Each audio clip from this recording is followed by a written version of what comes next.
Welcome to the number one friendship podcast in the country. I'm Matt Ritter. I'm Aaron Karo. Guys, go to manoftheyearpodcast.com, buy some of our merch, go to YouTube, look at our smiling faces. This topic that I'm about to hit you with, Karo, when we talked about it offline, it wasn't meant to be a smear of you. But then the more I thought about it, I was like, yeah, we should maybe be smearing you. There was a viral video. You love how this starts. You woke up and chose violence. Violence. But let's debate it. I don't think I'm going to smear you ultimately, but I'm coming in hot because the viral video was sort of aimed at you. So there was a viral video a couple weeks ago going around about the concept of a permaguest, that the social order and friendship order and socializing order is broken down because there are people that are hosting all the time, like me. And then there are people who never host, and they never really had a term for them. We had host, perma host was a thing, but now there's a new term we're introducing into the world called permaguest. And then Carol was like, wait, are you talking about me? And then I was like, I wasn't thinking about you actually, but maybe I am. Maybe I am calling you a permaguest. And then I was like, I don't even know if I have a problem with it. So let's just talk about this for a sec, decide what it is, and then get into the pros and cons and decide whether you are one. So a permaguest is this idea that you really never host and that you're always showing up for the parties. And that's not saying anything bad about you as a person or as a friend, just in terms of your role in the friend group. Apparently there's just people who never host. And on the viral video, this person was saying that it's a bad thing and it's kind of a breakdown in social order. Like in the old days, if you had somebody over for dinner, they would have you over for dinner and you would kind of like trade off and take turns. Now, I'll get into my opinion on it after, but I wanted to just hear your take on it as somebody who could be called a permaguest. Well, it's funny, when I first explained it to me, I thought you were almost talking about like squatters, like people who like come to visit and never leave. Ah. This guy was basically saying back in the day, you had a dinner party, then your friend had a dinner party, and the other friend had a dinner party. And that's fine, but I think it's very clear that me personally, I don't often host, but I return the friendship utiles in spades by doing other things, and also by being an incredible guest. Okay, so let's tackle those in order. Okay, so number one, I think you're totally right, right? So when I was saying this, I was not even thinking of you because I don't think of you as a taker in friendship. So it's to me, it's really like we host a lot because we want to host. So this concept never even occurred to me and Jess because we love to host. That's just our essence. That's who we are. I'm happy to host all the time, right? Not everybody's like that, right? A lot of people would like some people to host sometime, some people, and really what the bigger thing is that we want to feel that our relationships are not completely one-sided. So I've never thought of you as ever being on the ledger of taking more than you give in friendship anyway. So it never even occurred to me just about this topic. But I think if you go the note beneath the note is this would only bother somebody if these quote unquote perma guests are not fulfilling their friendship balance in other ways, right? Yeah, of course. I mean, also like you have a great space for hosting. You enjoy hosting. No one asks you to host. You do it on your own volition. I have parties at other places. I organize trips. I organize the friend group. We go places together. So, your whole thing as a friendship is never perfectly even, but over time, over 30, 40 years for us, it pretty much is. Totally. And I don't even think it has to be. You know me, I've never said it has to be 50-50. I don't even believe in that as a baseline. I just think you have to feel you're getting something out of a friendship, right? Whatever that ratio is, you can be fine with that. I never really think about it, but it can only be so healthy until the point comes where that's all you're thinking about is like, how come this person's not ever, stepping up to the plate? And so I think with the hosting, look, I think the hosting is a big responsibility. There's a lot of responsibilities in a friend group, right? And there's a lot of responsibilities in society, but we personally, me, Dan and Kim and Daisy and Nick, and maybe one other couple in the neighborhood, we were kind of the anchors of our kind of parent community. And I'm almost like, we hold up the entire social net of the whole community. Now, is that fair? You know, as I said, for me personally, I don't care. I like to host, but I do think there is a level of responsibility that, you know, everybody can take on a little more of the quote unquote like a hosting responsibility. Like you said, you host at a bar. It doesn't have to be at your house. Like I do think on some level, I see the argument of like, it's too much to ask somebody else to always host if you never offer up the whatever it is, plan making or venue ever. Oh, I have a lot to say here. Oh God, where should I start? I mean, the first thing is if you're taking on this responsibility, no one's forcing you to host or be the pillar of the community of the social net. So that's part of just like heavy is the head that wears the crown. Totally. And that's why I'm grateful. And Dan and Kim are too. Like we're happy. And I always say the added benefit is I always have a good social life. So, Yeah. you know, like I'm never worried about what's going on. I get invited to a lot of things too, as a, you know, tangential benefit of inviting people to things. Yeah. I think I want to talk about being a guest because I think that is really the key here. Well, that was the second part, right? Tell me about Yes. that. What is the Yes. what is the guest responsibility in your mind? Because I think if we really put a gun to our heads, the person where we have the most of a friendship trade deficit is with Fireball Adam, right? Like because he offers up a lot of stuff in terms of there's no way to repay him for the way he has access to things and all that. Yeah. But the reason why he is so generous and brings us is we have fun together. Yeah, he enjoys it. Exactly. That's why I don't even think of, in general, you and I don't really look at the math of trade friendship deficit and all that. And it's not really a healthy way to look at things. But obviously, on some level, it bothers people when they don't feel it's getting paid back. And apparently, I guess there's a lot of hosts in the world. The reason this went viral is there's enough hosts in the world feeling that they're being perma hosts, and some people are being perma guests. I want to go back to the video for a second. I just want to talk about guests for a second and talk about some best practices of being a guest. Okay. So number one, you know, I have it's not for everybody, but I have a rule that I show up when the party is called. Always love that. I'm an early sider too. I love early siders. If the party's at 8, I show up at 8. Like that's what you called the party for. People, you know, you get some time with the host, you get some FaceTime, and no one likes standing there where nobody's there. That's number one. Number two, you got to offer to help, whether it's clean up, bring stuff. I mean, now we're talking about dinner parties, but anything. You need to be cool to the other people there. Introduce yourself to. I just had this thing the other day, Matt. I wish you were there, where I introduced myself and the person goes, "Yeah, I know." I'm like, "Listen, I didn't know that. I've only met you twice. I just wanted to make sure that you knew my name so it wasn't weird." It is a funny response to over introducing as a safety measure, which I do too now. I think I took it from you. I think I really did take that from you, and I think it was a great one. I love when people do that. It's like, and I go, well, I just think it's better to be over introducing. I just like defense. I just go, I flap my hands when I do it too, to make a whole grand scene about it. Because like what you're saying is unnecessary, you know, like when they go, oh, well, I know who he is. Like, well, so I make a whole big grand gesture. I go, well, I'm just trying to make sure everybody knows everybody. Yeah. And then my last thing is say thank you. Gratitude. You know, I really like hearing it when people say it.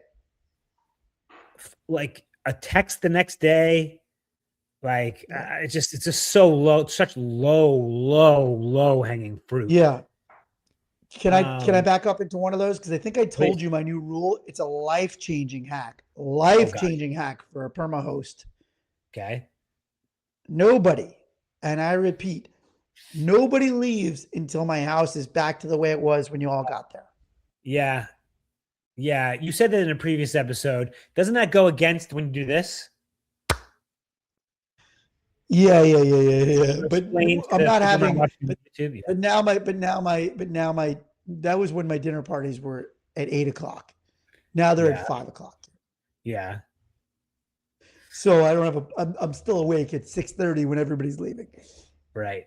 Now, do you say, But hey, yeah.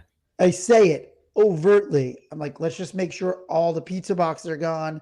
It's easy. It's an easy clean.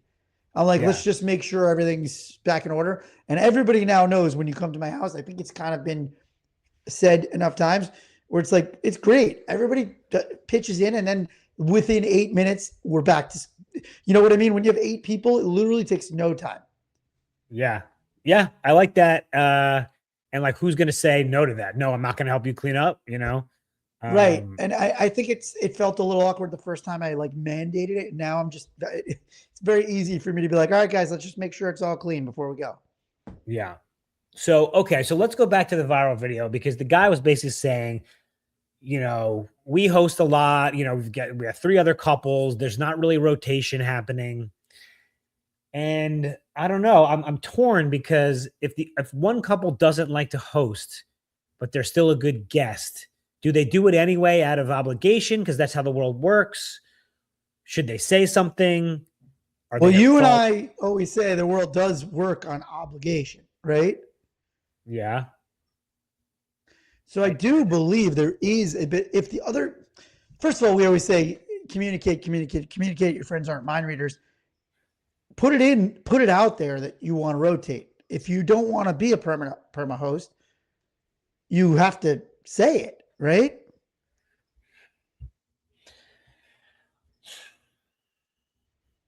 I mean, the question is, why do you care? Is it because you don't want to keep hosting every time, or you just feel annoyed? Yeah. You're probably annoyed, and you're probably like, it's a pain in your butt. And right. as I said, not everybody loves being a perma host. Some people like hosting, but they don't want to be if there's 4 couples, they don't want to always be the ones hosting and cooking, and just sometimes it's annoying. So if that's the case, you got to put it out there of like, hey, next time somebody else want to throw their hat in the ring, or just refuse to host again until everybody realizes. right? But that, I don't think you need to go that route. I think you could just throw it out there first to see if people get the memo that you don't want to host every time. Yeah. Should we go into a listener question? Because I think it's a bit relevant. Guys, we'll be right back with a listener question. Okay, guys, this is asking for a friend. If you have a friendship question or ethical dilemma, send it to us on Instagram at Man of the Year Podcast, and we will answer it on the show. Matt, take it away. Hey, guys, I think I might be a permaguest. I'm always down for plans. I show up, but honestly, I never host. Part of it is my apartment is small, and part of it is I just don't think anyone would come if I invited them. Am I overthinking this? And how do I start hosting without it feeling awkward or forced? So a lot of people don't host because they don't think people would want to go to their place. It's not conducive to hosting. I do think there's a lot of that, right? So that piece of it, I'm not sure. I'm not sure, like, because I do see, like, obviously some places are more suited for hosting, but I do think you could always host something if you wanted to. Like you host a pregame when we're in WeHo, or like a post game. I mean, for my birthday, I had 70 people in my place. That's what I'm saying. Like you'll make it work if like there's a time. And so I do think, like, let's just stop and say there's always a time and place where you could host something. So I don't want to let people off the hook going, oh, I can never host because of my apartment. That's BS. Because remember when we lived in New York, how tiny the apartments were, how many people you packed in. You can host, and people are not judging you. And 2 people is enough for a party, and an hour is enough for a pregame. So I do actually believe that everybody has some obligation to try to host ever something. Do you agree or not agree with that? I don't think that guests care about venue? Well, as long as they can be comfortable, right? I mean, if they can, Sure. If drink, you're sitting on if the they can drink and ground, exactly, if they can drink and they can have a seat, they're fine. you can make any space conducive to your friends because it's about the people. And like, I'm going, my friend Arzu, she lives up the block. She's having a little party. She's got a tiny little place. She puts out like the pillows. She puts out like the coasters and the drinks and makes it cozy. Uh, no one gives a crap. Can I say something very deeply personal and going way back to childhood about this? I had the smallest house in Plainview. I definitely, at a certain age, realized that, and I was embarrassed to like have invite friends over. So I think maybe that is why, maybe part of why I'm like I love hosting now. Um, so I think there's a shame and like a stigma that people feel when they don't want to host because of their apartment, and I relate to it. But I want to say I think the best thing that happens when you do it is you break down that barrier permanently. Can we just say, so you lived in two places in our hometown, first and Yeah. second grade when we met, and then you moved to a bigger place. And then a few years ago, you went on Google Maps and you showed me what your original place looked like. And I think I laughed out loud. Yeah. I couldn't believe how small it was. I mean, yeah, like people don't, they see me now, they have no idea, they don't know. We were living, I was living in a tiny home. You're like one of those. The tiny homes. I lived in a tiny home. Yeah. Yeah. It was the size of a mobile home. Yeah. Again, I will go back to my original statement. I mean, listen, it depends. If you're the only one hosting and you got to do it every time, fine. Your friends do not give. It's kind of fun. I don't know. I bet if one of our buddies had a tiny home like you had back and Yeah. then, like, But can we get back into what I'm saying about like I think you permanently release that feeling, that stigma, whatever you have that you're carrying around. The second that your friends all come in, they're saying, "We love you, we accept you, we don't care." And you need to do that so that they do that, and then you're done with that. yeah, yeah. I don't. I like. Listen, I can't even just imagine a situation where anybody, no matter what the socioeconomic was, oh, I'm having people over. No, I'm not coming over because your place is small. Or, Right. I mean, Right. Listen, you gotta buy some stuff. You gotta make it look nice and cozy, and get some extra chairs, and it's fine. Well, and that's the other thing. I think part of it is it's an effort to host. And so it doesn't matter what your place looks like, but the fact that you've put in the effort, people Yes. always appreciate that. And like again, depending on the situation or what the event is, the hosting is less about the venue and the food, and it's about the company. I don't. Is that Yeah. too highfalutin for No, us? well, no, it's true because I always say, with my neighborhood friends, like we don't need a production.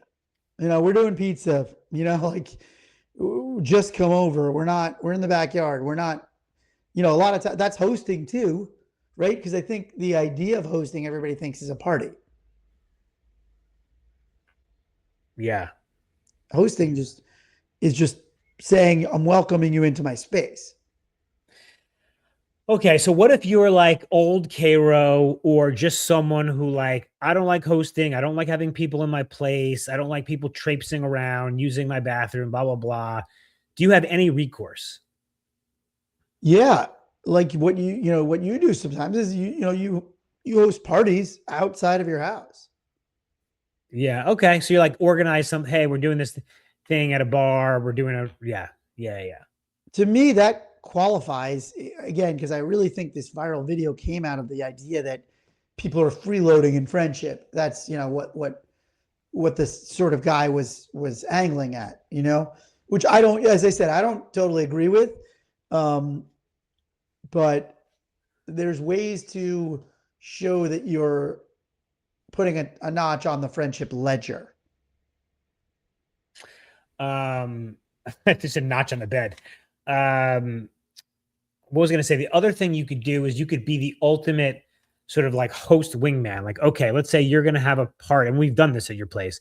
All right, I'm coming over 90 minutes before everybody else, help you set up. Well, can I yes and that? Yeah, you please. were my co-host. Well, because you were my co-host for our Audible original launch party. So you were co-host. Yeah. So you were the host. So you can be a host at somebody else's house. You can be the co-host. Yeah. I mean, do you think that was just a super unique situation?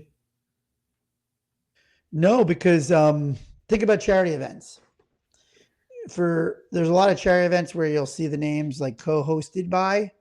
Yeah. And it'll be like 4 couples or 10 people or, a whole bunch of people.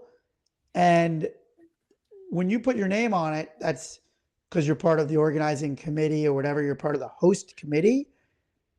There's responsibilities that come with that. And you can take on as much or as little as you want, but some of those responsibilities can be involved with actually the gathering itself. It doesn't have to just be on the person whose house it is. In fact, I think some of the time for those events, the person who has the house should have the least responsibility in the event. You're gonna love this. So I have our 25th reunion coming up at Penn, and we got 25th. Oh my god! College. Oh my god! Yeah, we talked about this. So do you? I forgot. Yeah, I forgot. So 25th reunion coming up. There's all these events. I mean, it's so fancy at Penn, and my buddy Harlan, he's like, after the last event, I'm planning another event, like basically another party with another alumni who's, a billionaire. That's what Penn is all about. So they're basically renting out a bar for the whole class. And they're like, they needed something. They needed like emails to invite people, needed some access. Like, and I was like, oh, I actually may have that, Matt. I'm like, but I want to be put on the invitation. I was half joking. Like Thanksgiving Eve at Tunnel presented by blah, blah, blah, blah, blah, blah, blah, blah. Yeah. Are you on it? It's going to say like free open bar party, but Harlan, this guy, Aaron Karo, I did nothing. I didn't pay for it. That's huge. I know. I'm, he's like, sure, whatever. And I was like, oh, I'm kind of joking, but like, what do I care? I don't know. Is everybody going? Of the whole class or of our friends, of my friends? Of your crew, People are going because the last reunion was COVID.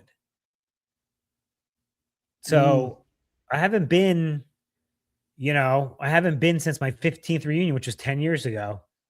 We talked about this. I'm excited, a little anxious. But well, I mean, you're obviously crushing it if your name's on the host committee. I know, it's such bullshit. Under a billionaire. I think I'm going to remove myself. It's embarrassing. No, don't remove. Keep it on. Keep it on. I love that. But yeah, excited for that. Yeah, I think a co-host was, that's the thing is like, when you have I just went to a birthday party at a bar and it was 2 girls, and they brought one brought their friends, they brought their friends. So yeah, I like a co-host, but still, listen, we did a thing at your house. It was still your house.